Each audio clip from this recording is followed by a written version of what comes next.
In order, no, please stand to the pledge of allegiance.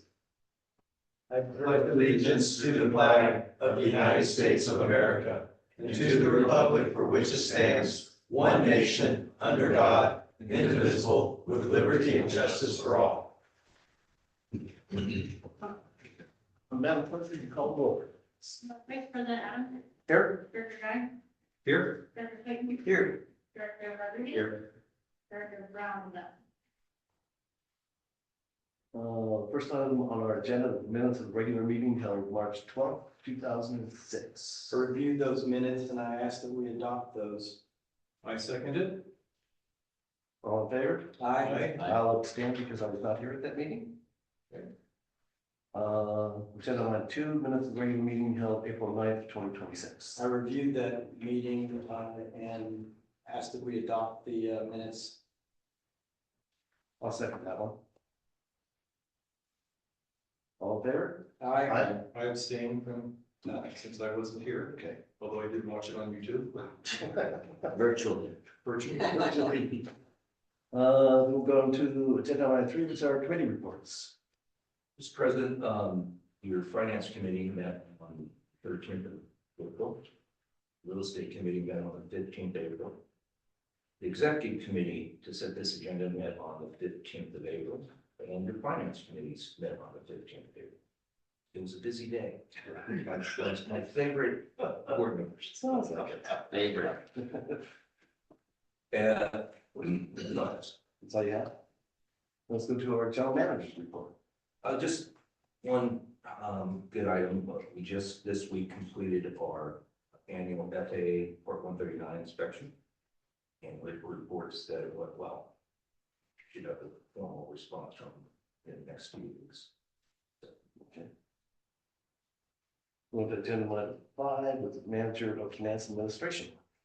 Yeah, so tonight I have the pleasure of presenting to you the demand register for, I believe this is for April. And I am available if there are any questions. So Mike, I did review the demand, excuse me, the demand register, and I don't see anything outstanding, but could you tell me if there's anything in there that was not anticipated or is higher than we expected it to be? Yeah, so great question. So nothing is unanticipated at this time. There are some budget items that are over. Of course, we'll kind of cover that in the financial statements that I'll be presenting to you. Yes. But no, there has been no unanticipated. Okay, I move that we accept the demand register as presented. Second. All those in favor? Aye. And then the second portion of that is the presentation of the financial statements. Having a little bit of technical difficulties right now, so let me see if I can get this to a screen.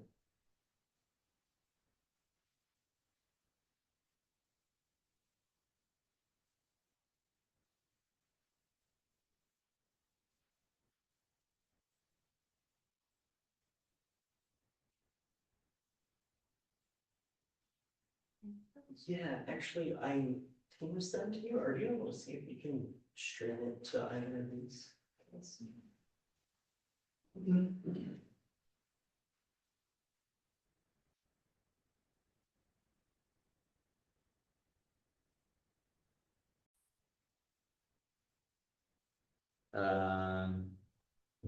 Perfect.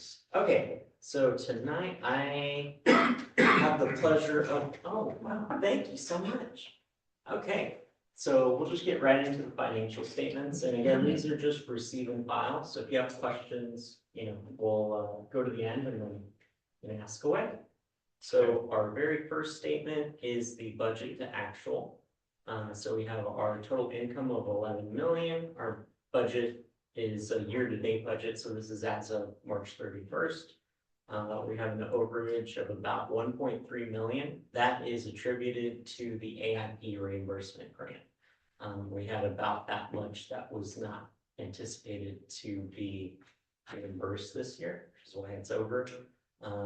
Our expenses are over for, again, year-to-date. And I'll dive into that a little bit more, on our next slide. So revenues, again, some highlights here. We have tax revenues and fuel flow fees that are under mainly due to timing differences. Tax revenues are mainly for property tax, well, not mainly, that's our sole tax revenue. That is received twice in every fiscal year, once in the winter, and then another big portion comes in spring. So we are, just getting into spring, so we should be getting this, sometime either this month or next month. How much do you project that? That's usually about I believe right now we have it budgeted at about 2.4 million in total. So it'll be an extra million in property tax revenue that will be received, either at the end of April or the beginning of May. It all depends on the county. Next portion is our PFC revenues. Again, we had some unanticipated overages for PFC revenues due to the American Airlines flight, which wasn't budgeted for this fiscal year. Next guy we have here is our AIP reimbursement. Again, we're over there, and that's this big blue line. I can't see it. That's okay. You see the big blue line. That's You over do. by about 1.3 million. And again, that's just because of the unanticipated reimbursements that we had due to our capital improvement projects. Next line we have here is our expenses. And again, sorry, I'm having technical difficulties. Oh, wait, no, there we go. Okay. So that big blue line there, unfortunately is not good. And that is this airline service revenue guarantee. So as you can see, there's no red line, which is our budget, which means that that was unbudgeted for in fiscal year 25-26, or current fiscal year.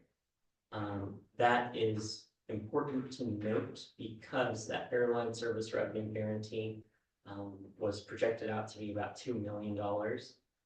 Again, that has to do with when American Airlines started service. It was after we had already passed the budget. And then, of course, we had some staff changeover.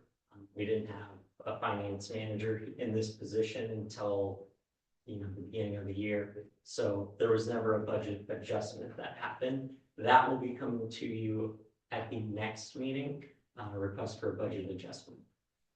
So what is the actual? Yes. You told us the $2 million guarantee, but what is the actual? Yes, great question. So as of right now, it is 500,000. So we've paid out 2 of the 4 quarterly payments to Skywise. So we have, so it's about $250,000 in invoice. Okay. So that is 500,000 right there. Our next one, again, it's attributed to American Airlines being unbudgeted. It's our advertising costs. They weren't fully budgeted. That is over by $250,000. Not fully budgeted in this year, but was fully budgeted in the 2-year period of time, correct? It was fully budgeted, as in we weren't expecting to spend $250,000 on advertising costs when we did the budget. So it's over by $250,000 For this year. for this year. Yes, I don't think we actually budgeted airline advertising. we did. Or in the budget for last year. Correct. True, but we also had a contract, so we knew the 2-year envelope, and I think we brought the 2nd year forward. Isn't that correct? With Okay, so it's not a surprise to me. which is, so one piece to that pie is that when we take those contracts to the board, we're not doing the second portion, and that's another policy that's gonna come in a future agenda meeting, is that we should really have a policy to amend the budget when we take those fiscal impact items to the board. That way, we can actually project these out Okay. more correctly. Okay. To answer your question, it was never. So it was anticipated, as in the board knew about it and staff knew about it, but the finance staff we didn't have. So there was no way for us to do a budget amendment at that point in time. Okay, thank you. Yeah, so That's a good clarification. yes, Next part we have here is our building maintenance costs. These are mainly just due to kind of random miscellaneous repairs due to winter storms. But mainly it's because of our aging infrastructure. We haven't really taken care of our buildings and land and roads. Well, so how much over, I can't tell from here. Yes, so. How much over the budget were we in building maintenance costs? Right, from memory, it's about 80,000. Okay. That's how much we're over. Again, I'm having technical difficulties, but, yes, so we're over about. I asked because we have multiple tenants in the room Mhm. that want to know where the maintenance budget's going and how much it is. Okay, Yeah. I think they want to know. Next portion we have here is our balance sheet. This is mainly for accounting purposes. I like to show you guys what our assets are, our liabilities, and then of course our ending net position. Have a lot of our assets that are basically not liquid, so building and lands. Next portion here is our income statement. This is going to show us a little bit more in depth of that budget versus actual. We have our operating revenues at 4.4 million, our operating expenses at 6 million, and we are operating at a loss of 1.5. And this total non-operating revenue, and I'll show you in the next slide. Did you just 1.5 million a year? Well, year over year, it's been higher than that. We've been taking very high losses year over year. And it's mainly due to the fees we're charging. They are not keeping up with the costs to do business. So airports don't typically operate at a loss because if a business operates at a loss, they become insolvent. And because of our very low fees and rent, we've been operating at a loss for the last 5 years. This next portion here, it's a little misleading. It's this total non-operating revenue of 7.4 million. Again, the majority of that is due to the AIP reimbursement, so it's a grant. So because of that, we're showing that we have about 5.8 million in net income. Now, this next slide is really where you can kind of put the piece together a little bit more. And that is our cash flow statement. So we have our net income, and that is essentially deducted out of our capital expenditures. So capital, that's things that are usually reimbursed by the AIP grant. And if you see there, our capital expenditures are about 6 million. And that is, again, it's pretty close to our $1.8 million net loss. And as of right now, or sorry, at the end of March, we have cash at 3.8 million. So that's cash in the bank. And how does that compare to the new resolution that we just made? About Are you referring to reserves? the reserve policy will go into effect on the next budget cycle? Got it. Yes. Okay, okay, thank you. And we have our treasurer's report. So again, this is actually what we have in the bank. We have 478,000 in our checking account. And then we have $3.3 million in investments. And that is our ending cash balance at 3.8 million.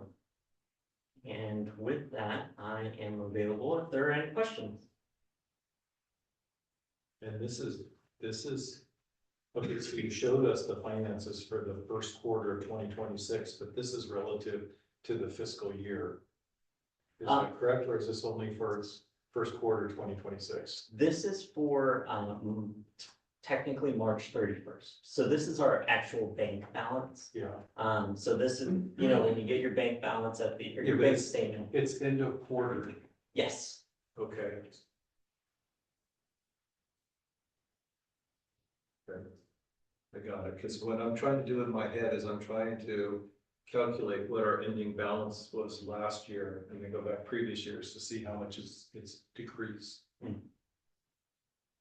And then understanding how the new policy is going to help us. Yeah, and that is more of a budgeting kind of. Exercise. Yes, and typically with budgets, and again, I don't know how, well, I do know how, because it was not presented to the board in the past. Typically with budgets, you give a 3-year actual and then a 5-year projection. So that is gonna come to you at the next meeting as well. Okay.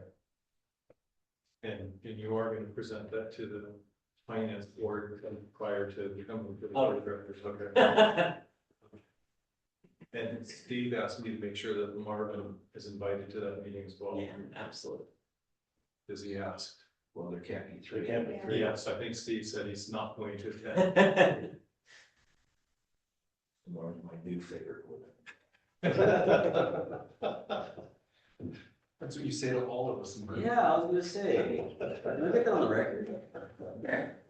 So any questions for financial statements? How do you see it going? I think that's kind of a double-edged question, because I think it's a discussion that we'll have on one of these resolutions that are coming up. Yeah, So are we decreasing the amount of money that we're falling behind every year, or is that going down, or is that going up? as of right now, we've been consistently losing money. So that loss has only been increasing with inflation. So every year we're falling behind a little bit more. Correct. What's your idea about pulling out of that? Yes, that'll be a topic of discussion on a few agenda items. Keep in mind, part of it is the revenue guarantee, part of it is fish and wildlife. Part of it was something else that we talked about in closed session. Yeah, Yeah. exactly. So, it shouldn't be a surprise. It's not a surprise to me. But we do need to be alerted. Mhm. And that's not a forever deal either, because once those payments are finished, then we're back on top. So, yes, I'll dive into that a little bit more and why initially that's kind of what it would seem. But it's not the case, unfortunately. So I'll dive into that when we get to the fees and rent studies. Okay. Okay, nobody has any more questions for Mike, move on to agenda, or Mike. Public session statements for the board will be heard in public session. Speaks forms and provide those wishing to address the board. After completing the form, please give it to the clerk. Requests requiring board action will be referred to staff about the next appropriate agenda. Members of the public are invited to speak on agenda items if they occur. Staff reports covering agenda items are available to review in the office of general manager on the Tuesday prior to each meeting. The board will establish a time limit for receipt of testimony, only 3 minutes. The board reserves the right to establish further time limits for receipt of testimony. I have one request to speak form, which is Chris Kunkel, but he would like to move that down to agenda item 10. So we'll go to 7, which is resolution 958, a resolution of the board of directors of San Marino Public Airport District adopting a standby on-call assignment and standby pay policy and amending the personnel manual. So this is another one of my many items. This is our standby pay and on-call assignment policy, which has been amended to the personnel manual. What this is to basically ensure that our airport has staff that can be available to respond to emergencies after hours. As of right now, we've had exempt staff who have responded to those emergencies, which is, of course, with exempt staff, it's usually a higher salary cost for dispatching those employees out. So not only does this set a standard that is both in compliance with California labor law, but it is also pretty standard and best practice along with other agencies in the area as well. Okay, I think also one of the points that was made, it also allows us to bring the staff member that's most intimate with the issue at hand to come out and handle it rather than us asking Martin or somebody to come out and do it, that might not be as engineered. Yeah, absolutely. Yeah. And with that, is there any questions? Do you have a motion? I'll do it. I'll second it. Being this resolution, be a roll call vote. And Madam Clerk, would you call the roll? Vice President Adams, Yes. Director Guy, Yes. Director Clayton, Yes. Director Rodriguez. Yes. Okay, we'll move to agenda item 8, was resolution 959. A resolution of the Board of Directors, San Public Airport District adopted a purchasing policy. Okay, that is. Okay, again, I'm very sorry. I am having quite a number of technical difficulties tonight. But you should have it in your agenda packet. Really, the key points in that, where is that from? Some key points in that packet are the purchasing limits and purchasing approvals. They are currently at $2,500 before it goes to our general manager for approval, which $2,000 is a very, very small amount. And that limit was established back in the 90s, so that it never factored in inflation and what it costs to do business nowadays. So it's changing that limit to $5,000 and then also establishing limit for our general manager to approve essentially most invoices or POs. As of right now, our requirement is for POs to be issued for anything over $25,000. And we would require it for anything over $5,000. So PO, it's kind of like a budgeting tool. We would use it to encumber those funds and kind of show that it's being expended or it's going to be expended in that fiscal year. So this is essentially approving our new updated purchasing limits, and those limits start out at $5,000, and that's for regular managers, so myself and our ops manager, to approve purchases that are $5,000 or less. Anything from $5,000 to $50,000 must go through the general manager. Anything from $50,000 to $100,000 would go to the general manager, and it has a little bit more stringent requirements, dependent on if it's a on-call consultant supplies or if it's a public project. Those would essentially all have to go through the board. So it's setting a little bit more stricter purchasing guidelines for staff, and then also allowing a little bit more decision making. With that, I am available if there's any questions.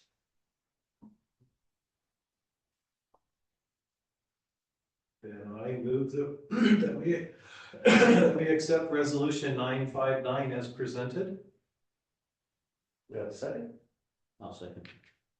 And Madam Clerk, would you call the roll? Vice President Adams, Yes. Director Guy, Yes. Director Clayton, Yes. Director Rodriguez. Yes. Move on to agenda item 9, resolution 960, resolution of the Board of Directors, San Diego Public Airport District adopting the red study. All right, let me switch. Okay, I just gotta get it set up here real quick. So this presentation is on but essentially the next 3 resolutions. So resolution 960, 961, and then 962. And then I'll kind of get started, maybe go from there. So this is a presentation on the rent and fee study. I think it would be beneficial if we move the projector, because I believe that's why most of the people are here. Yeah, They want to see this, and we're not presenting it up here. Is that possible? Yeah, we just. Sorry, Carrie.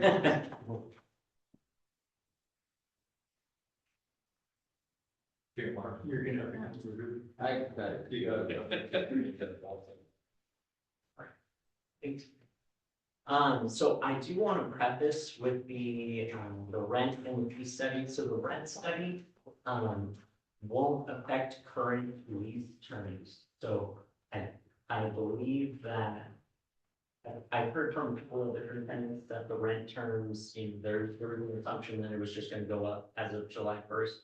If your rent is negotiated in the lease itself, there's gonna be a little bit of nuance to the rent study. But from there, we'll keep going on. So the context of the study. So the rent and the fee study were originally contracted out by a third party to basically assess our financial stability, and also to basically study out what it costs, not only the airport to run in a cost-effective manner, but also what the market rates are for rent. The rent study, I believe I have one other slide here. Yeah. So the rent study is market-based, so it's based off of the current state of the facility that is being rented, as well as regional data, and essentially this is for us to be competitive. Comparison tool. Exactly. So the rent itself is based off of market rates.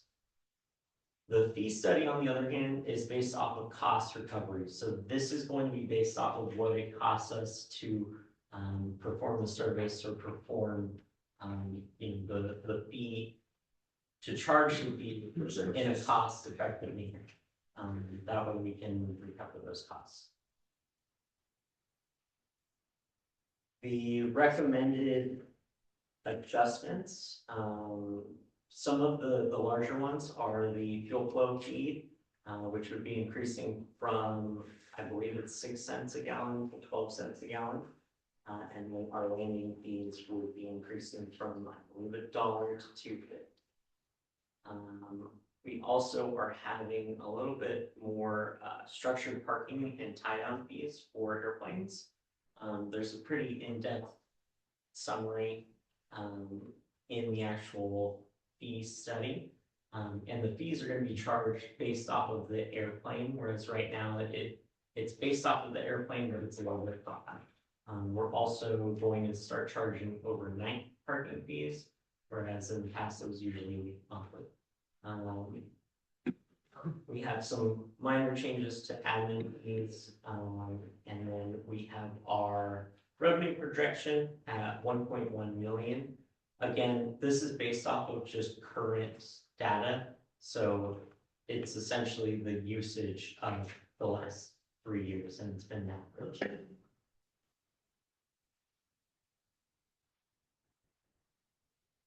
The rate annex, and that is going to be a part of resolution 962, has a detailed fee and rents schedule in it. And in it, it also outlines the various charges for terminal space, aviation, and non-aviation costs, as well as hangar rent. And I believe that that's for non-commercial. That is just going up by inflation, which was a 3% increase year over year.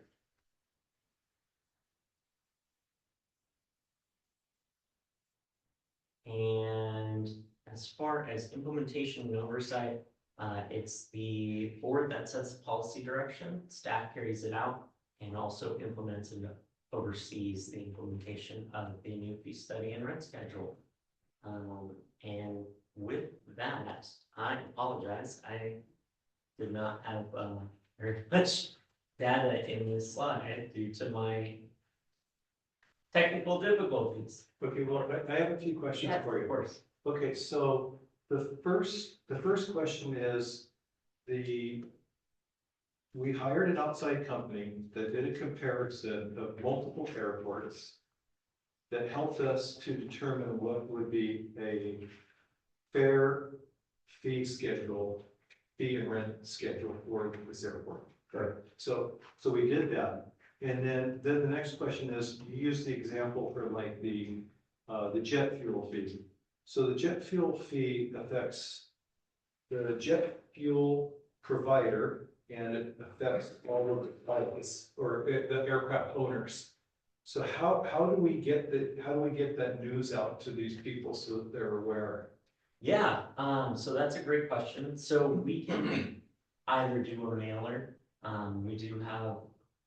I think really the only people we wouldn't be able to reach would be the transient, aircraft users, just because they wouldn't really have the information.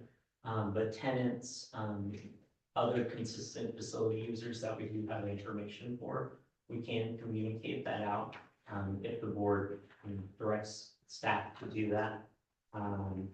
But, yeah, those are Okay. kind of. Then staying on the jet fuel example, what is it currently? What will it be? And how does the new fee compare with complementary and competing airports, in particular along the central coast of California?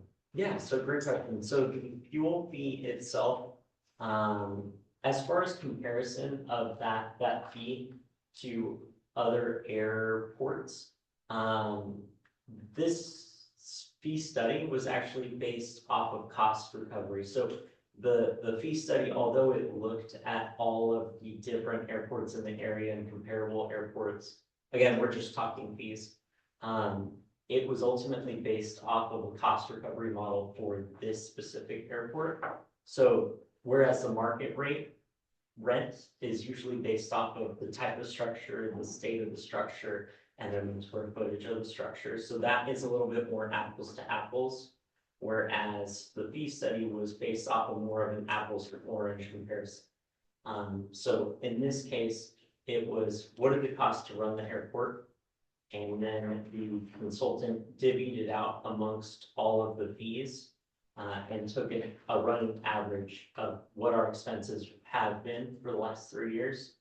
And then basically, tried to divvy it out for what we were projecting to expend in the next fiscal year, which the expenditures were very conservative. It was pretty much exactly what we spent before the conservation easement and before American Airlines. So we're taking it way back down to a baseline of essentially where we were at before American and before the lawsuits. And that cost is what these fees were based off of. It's not based off of current costs, which are obviously a lot more, or else the fee study would be a lot higher. So are you saying that even though the fees are increasing, they're still lower than comparable Correct, airports? correct. Okay. Well, Tony, you have an idea, okay, Jet here is full service is $7.96. Lompoc is self-service is $7. San Luis is full service $8.41. San Ynez, full service $7.99, $7.25 self-serve. Self-serve jet down there? Santa Barbara is $11.08. Passo's $8.25. So we're talking about 6 cents. So, yeah. It's pretty minor in comparison. Oxnard is self-serve $6.90, full service $7.40. Can I go a little bit, just a little bit of information on there? Yeah. With this spike of jet fuel that's come up with, with what's going on, everybody has increased their margins as well, so like, I don't think it's a kind of a fair time to compete to show those rates, because there's a lot of things like when you buy in the market right now, there's a lot of differences in pricing. And so when prices go up, people like Atlantic and Signature and stuff like that, they'll increase their margins by a percent basis instead of just having a flat margin like we kept throughout the incline. So like, just for instance, if our margin was $3 a gallon, we've kept that even though fuel price now is triple of what it was, or cost was triple of what it was before. Whereas some FBOs will do a percent margin I got it. and go up with Get a higher, it. So it's, higher amount. we are always kind of in the running, because that's who we compete with. We compete, we don't have bettors on the airport, obviously, but we compete with San Luis and others. And, so everybody kind of was pretty close, just to answer like the Santa Barbara outlier kind of thing going. Well, then, Chris, how does a 6 cent per gallon increase affect you? If you guys want to keep going through there, I'm gonna talk at 10. Okay. Unless you want me to talk now. Okay. Because that's when it goes to the fees, not the rent. Okay. It was kind of like combination of the two. What Mike had said, everything's gonna go through all the information, for all three of the resolutions, so if you wanna wait till the resolution, we can discuss. Yeah, let's do 10. I got it scheduled for 10. Okay. Okay. But I think one thing to understand is, I think the part of it is volume, right? If we're doing tons of volume, this might be more cost effective, or if we don't do as much volume, it might cost us more to do fuel. So that's one of probably the factors that contributes to the cost. Is there any other questions from the board? Is this gonna be public information for the renters, people to see, so that way Yeah, they can get absolutely. good? Yeah, so we always post the fee schedule on our website. Okay, Once it's been adopted and approved, the fee schedule won't go into effect until July 1st of 2026. Okay. So we would be, implementing it at that point. It all has to go through committees and budget and everything else before it actually comes. Yeah, it's, typically we wait to pass the fee study before we start to show you guys the budget. That way we can factor in those figures and whether or not, it's approved.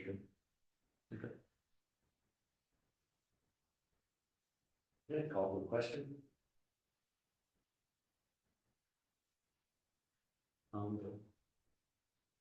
Well, we approve. do you want to prove it? I'll approve. Have a second? I'll second it. And, Madam Clerk, would you call the roll, please? Vice President Adams, Yes. Director Guy, Yes, but I do wanna hear the comments from the floor. I think we're just on item 9. We're on item 9. That's coming up just right next. Okay. I didn't hear, the move, for the resolution on item 9, sorry. Oh, okay, well, he was first, he was second. Okay. I was just reading the fee study. Okay. Yes. Director Clayton, Yes. Director Rodriguez. Yes. Now go to agenda item 10, which is resolution 961, a resolution for the representing the Public Airport District and document. And now we have Mr. Kunkel.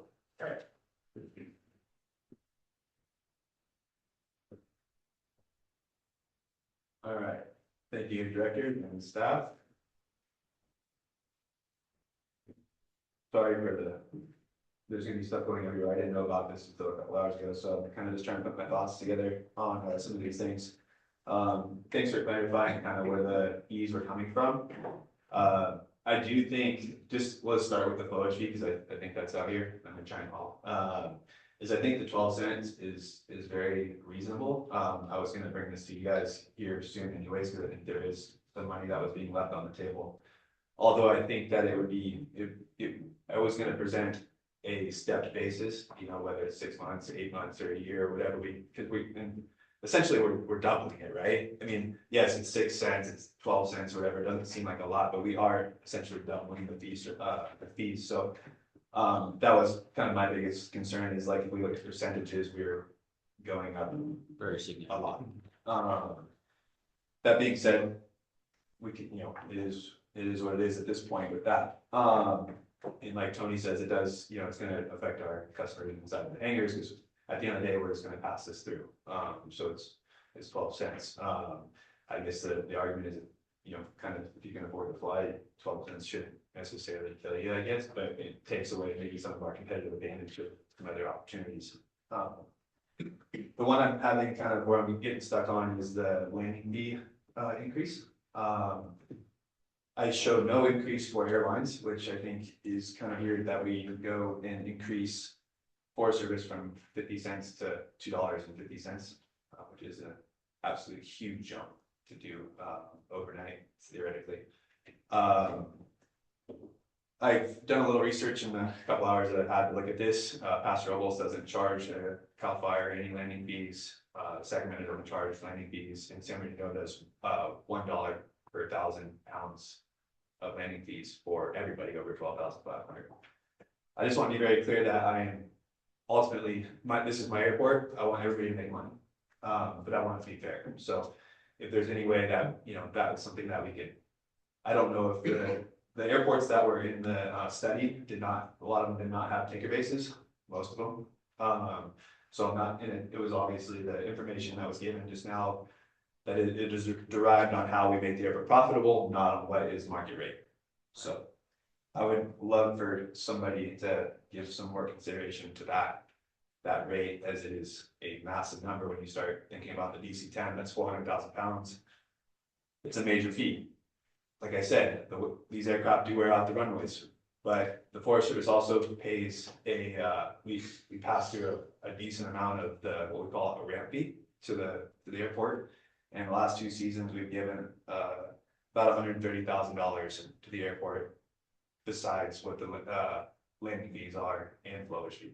So you can imagine we're getting fuel, landing fees, and ramp fees from the Forest Service. So there's multiple places that they're getting hit. So just consideration, like I said, looking at percentages, these are major increases. One thing I know it's kind of an aggravating thing, but one thing I didn't see in the fee study is there wasn't any fee studies on customs. And I think that wasn't for us as customers and stuff like that, seeing that we're getting to the point where this might open, is we'd like to know some of those, what that's gonna happen. Obviously, it is an expense, a huge expense to the airport, and how that is going to provide income for the airport. And I think that's it. So. Can we keep you up for a second? I really think that listening to him is gonna give us more valuable input to what we're doing and how it's affecting people's businesses. And, ultimately, if the generation of income or people not coming in, right, if we're just gonna raise prices and more people don't come in more often, that's probably gonna be a problem. And that's kind of. Yeah, and like I said, I think the 12 cents is really in line. I just don't know if we'll do that June 1, and I don't know the information. We haven't heard really, how fast this is gonna be implemented, or if there's a plan yet. But I'd be more than happy to sit down and if we can do like a increase over time. Like I said, I want, this is my home, and I want it to flourish, and I want new asphalt, and I want new roads and all that stuff, and I'm by no way am I discounting this idea and what we're doing, but I think it has to be done smart, and I don't think we should gouge the people that are providing a really good income to the airport. And maybe another thing, it might step up over time as well. Maybe we start with $1 because with the Forest Service, and maybe next year it goes to $1.50. Like there might be ways to get to where we want to get. Right. But I think if we get the Forest Service, I know CAL FIRE, they can choose and play, they can go wherever they want. And for them to go to Paso on a fire that's right here, that they can do that all day long, so. That makes sense. Where they're gonna go with this. Do we know what extra amount of dollars come in from these, from this plane, from these, servicemen, or, that attributes to more, dollars generated here or even to our communities? Yeah, I mean, I wish I had more numbers, like I said. I know, me Was too. that dinner with my family, and I was like, I gotta get over here, so I don't have a lot of the numbers. But probably on average, and I'm just gonna say government deal in general, because that's what they buy with the government contract. They're probably doing 600,000 to 800,000 gallons of jet fuel per year. So that's where the flowage fee comes in. So you're hitting on both sides. You're hitting with a landing fee, you're hitting with a huge increase in flowage fee. So it's like, if we can just be smart about how we increase, I think there is money to be made. And I think there's a way that this can be very supportive, but I think we just have to do it in a smart manner. But, good plan. But I mean, they spend a lot, when we have all those crews here, there's 5, 6, 7 mechanics per airplane, and you have, let's say you have 8 airplanes out there, and they're all staying in hotels, whether it's Radisson or all around here, but obviously not directly related to the airport. But landing fees, your guys' percent, your 30% of the ramp fees, and the flowage fee is a significant amount of money compared to a corporate airplane that shows up. And that's what I was It just gonna, goes somewhere else. my next thought was, can we divvy up these landing fees so where it's critical safety, we'll give a little bit of a discount, and then the other private stuff kind of has a normal rate. I don't know if that's a normal thing. Yeah, I mean, that's how they were so started with is in the beginning, they were put as pretty low, and that was to incentivize them to come to the Santa Fe airport. Right. We do have them. we understand that, but we need to not get too, I don't think we should get too greedy about it. And I agree. And I don't know if the airlines are pushing back to why they didn't increase. I know if you just look like, just at the fee schedule, it says $1 for airline service, and it was $1 before, there was no increase, and then we're gonna raise the Forest Service, which is the public got a hold of that, it would just be a kind of an error. So I just, that was just a kind of a main thing for me, just because they're obviously our biggest, I would assume our biggest attendant for the airport. So anyways, that was. Mr. President, with your permission, could I coordinate a meeting next week with the finance committee to get in these specific details with Chris and whoever else should be? Okay, you wanna table this till or next meeting? I'm not saying that. Okay, but no, absolutely, I think you guys need to do that. I would like to. Cause I guess it comes down, at the end of the day, it comes down to implementation, not Right. necessarily if we don't think the fee is right or not. Yeah. We think it's right, it's just like how we can get these. How we steps get in. there, you know, is it just like a 10-year process? Yeah. Like, don't put the gun to your head and pull the trigger. Some of us feel like that sometimes. Director Guy, are you available next week? I am, but I have a question. Okay. If we were to approve the resolution tonight and have this meeting, what does it take to change a fee in a single item on the fee schedule? So- Because there's a lot of stuff on here. and Yeah. This is just one item. Exact, so great question, and we would have to get back with the consultant, because changing one fee affects Sure. all of those other fees, because of how they're kind of funneled and divvied out amongst each other. So we would probably have to table it till the finance committee, and then maybe bring it back, at some point after that. I believe we would have to, if and when we bring it back, we would have to wait 60 days in order to implement the fee schedule, at that point in time after it's been approved. So if that's in, June or July, it'd be 2 months from that point. I mean, we can bring it to the board, do anything we wanna do and change it at any point in time, Yeah, so. that's what I was Yeah, thinking. you can change, I don't see as a. Yeah. Whenever you want, right? And if there are only two, sounds like there's really two fees that are. Two issues, I Subject guess. to some question. You've got a section of the resolution now that authorizes, that says it's effective July 1 or such other date. So it may be that all of those fees could take effect if there's an implementation period for a couple Yeah. of them. Adopting it today wouldn't prevent that, and it could come back to the board if the change needs to be made. Okay, thank you. I appreciate that, because I looked at the fee schedule, and we met, and there's a lot of stuff on here. And I don't want to postpone the whole thing. And you don't know whether you're going to postpone it. Yeah. So if you adopt it tonight, you still have some flexibility to implement those two fees in question, Okay, if that's the decision.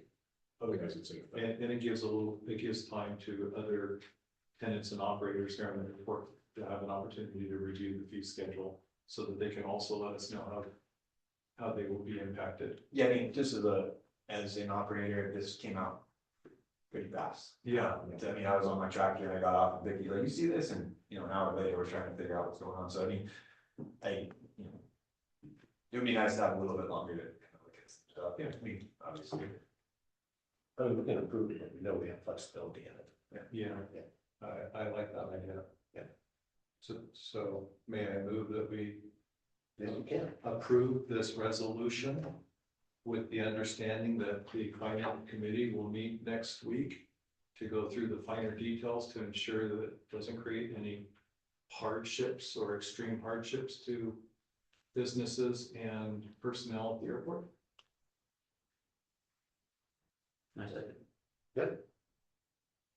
Madam Clerk, would you call the roll, please? Vice President Adams, Yes. Director Guy, Yes. Director Clayton, Yes. Director Rodriguez. Yes. Okay, we'll move on to agenda item 11, which is resolution 962, resolution for the director of the Fan Lake Public Airport District adopting rates and charges for fiscal year 2026, 2027. Just the rate again. So it's kind of tied into what you guys just approved. It's essentially just approving the rate annex. And then staff will hold off on charging the fee that were discussed until finance committee can meet, and then we can bring that back to, board. Okay, so this is what I was texting you about. I haven't seen this. Did you get my text about that? So anyway, this is what I was looking for. Oh, the rate. Annex, okay. Uh-huh. I'm sorry, I went out through the packet. Oh, no, you're fine. And all this really is just. Just a comparison to help us understand. Exactly, and it's really, they're all the fees from the fee study and the rent study, and it's just combined in one table. Okay, so I'm just looking here to see any large deviations or anything that would affect personnel that are in the room. Okay, so here's the we were just talking about. Here's the fuel.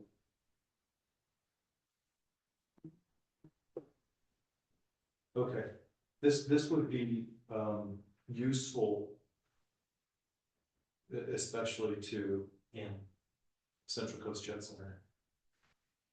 So you probably haven't seen this yet either, or it's part of the document, but Yeah, okay, I think I saw the motion, or the. The, Mike, I mean, I got a lot of work in, you know. yeah. So this is basically just another form of what we just approved in the last resolution. Correct. Okay. Knowing, you know, we have flexibility. Yeah, so I move that we accept this rate annex as presented. Second. Okay, Madam Clerk, would you call the roll? President Adams, Yes. Director Guy, Yes. Director Clayton, Yes. Director Rodriguez. Yes. Okay, agenda item 12, we bring that back at a later date. I guess that's not ready yet. Move to agenda item 13 is authorization for the president and secretary to execute a revised consent agreement to the levy of a contractual assessment on leasehold interest and to related matters regarding ground lease with United Lines Corporation. Vice President, members of the board, good evening. This is a repeat of an item that you approved a couple of months ago. This relates to the renovation project that's going on down here at the Radisson. Part of the energy efficiency improvements in that project are proposed to be financed by a public agency, the California State Community Development Authority, that provides favorable financing for energy efficiency kind of stuff at that project. And about 2 months ago, the tenant asked the board to consent to the loan that they're taking out. Yes. And you approved that consent. We did all we needed to do and got that consent off to the lender in this public agency. Subsequently, the lender, the bank that's providing that's backing the financing from this public agency, asked for a couple of changes to the document that we were agreeing to. I know the board wants to help the tenant. You expressed support for the project at the last time this was before you. We actually think the revised agreement is a little more favorable for the district, and that it adds a requirement that says the tenant can't terminate the lease for no reason while the financing is still pending. So it actually provides a little bit more of a protection to the airport. So we don't see any materiality in terms of the deal between the deal that the airport is being asked to consent to. And it would help move this financing along. So we're recommending again that the board authorize the president and secretary to sign this consent agreement. That document is identical to what you approved before. What you're agreeing to a change on is the deal between the borrower and the clients. So we don't see any reason not to approve it, and as the board already expressed support for moving that project along. So we're recommending that you go ahead and consent to this document and authorize the officers to sign it. Call the question? I don't have any questions. I will move that we accept resolution, It's not a resolution. It's just an Oh, just authorization. authorization. sorry. We're down to 13. Item 13 as presented. Yes, I move that we accept item 13 as presented. I'll second that. All those in favor? Aye. Aye. Okay, move to agenda item 14, authorization for Pete staff members to visit the San Bernardino Airport and ProDigi headquarters, April 30th through May 1st. Yeah, so as Mr. Kunkel had stated before with customs, hopefully coming online here soon. We are hoping to meet with the San Bernardino International Airport. Basically to get an idea of how they run their customs facility, as well as how, essentially how it works on both the staff side, and then of course the federal government side. Part of that is also inquiring about how these fees are actually charged and collected. As of right now, it's basically a cloud of mystery. So this is going to help us actually properly implement this this program here. And then, you know, the other part of that is ProDigi is on the way, and we are hoping to get with them and see how we can integrate their software better with our current facility usage.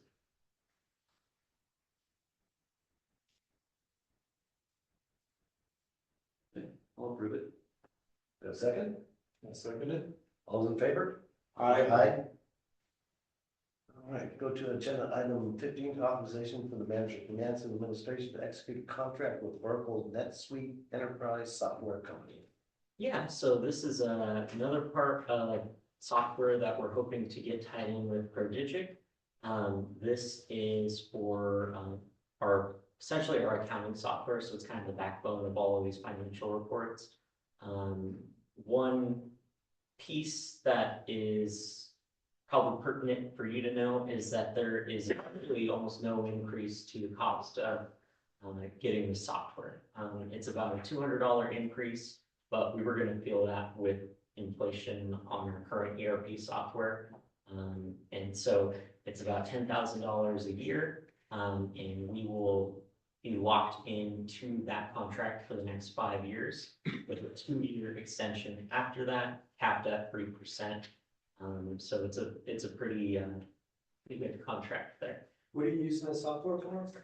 It's for general ledger accounting, accounts payable, accounts receivable, bank rec, budgeting, purchasing, grant The ERP. management, project management, fixed assets. So it's your business system. Yeah. Yes, You it need that. is very I'm essential. thinking we should do this. Yes, and the other part of that is, thankfully not this year, but the year prior, we did have audit findings specifically related to our grant management and grant tracking. Our current accounting software does not have the capability of doing either of those things. And it was actually recommended by the auditors at that point in time to go to a new system in which we can actually implement those processes and procedures to properly account for our assets. I went to visit Mike a few days ago, Yeah. and I looked at their software and I go, oh my God, this is what we're using. Mhm. It was just so archaic, and it's just, you're wasting so much more time trying to break down all the data to show up properly, so I'm 100% gonna approve this. Well, let's make a motion to accept this. We'll authorize the finance to go ahead and have this software because we need it. Thank you. I'll make Of that course, motion. the switch always goes. And I will say that is, the easy part is, you know, the hardest part's gonna be transferring. all the Transfer, data. yeah, I could do those before the nightmare. All those in favor? Aye. Okay, now we'll go to agenda item 16, which is closed session to discuss, what issue?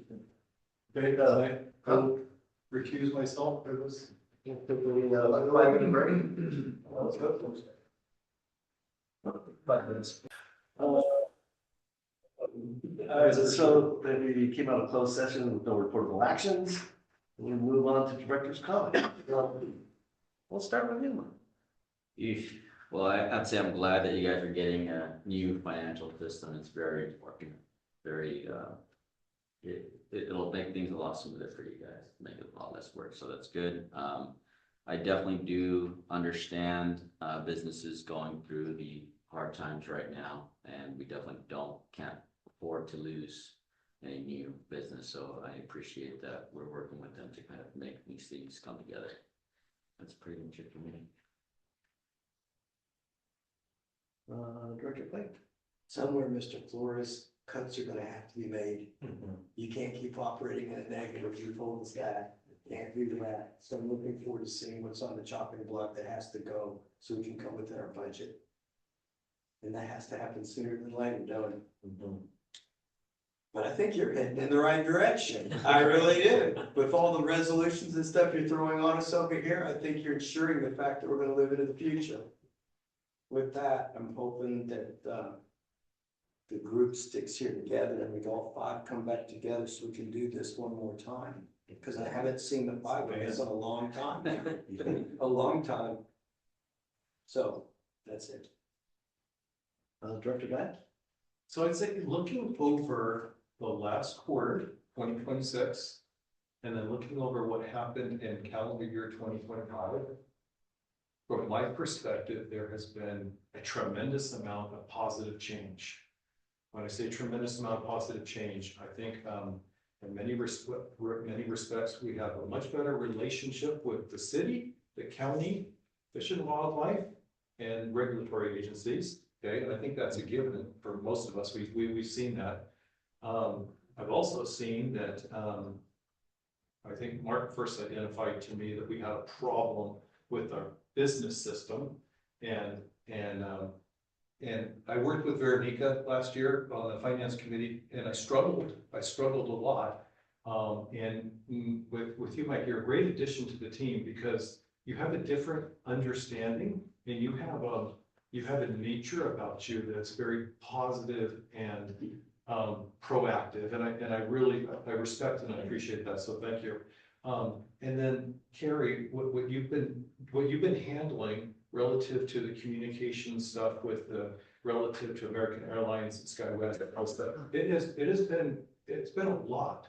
And then Martin, all of it, I mean, we've got a lot of really good comments from the community, but we also got quite a few digs on stuff that was completely outside of our control. But all that to say, I'm really, really happy with how the airport staff, how you guys are all gelling together, how you all work together, how you all have your individual expertises, but when you combine you guys together, this is pretty awesome. So I've seen a lot of growth in the short period of time that I've been on the board, a year and a half. So thank you, all of you. And Craig, I don't mean to leave you out of it because there were some big shoes to fill, and you just you jumped right in. And I have big feet. you have big feet. but you've also helped, like me in particular, learn more, and I appreciate that. So thank you for being willing to teach and mentor us. Thanks. So those are my comments. Okay, great. I'm no comment this evening. So, Motion to adjourn? you have a second? All in favor? Aye.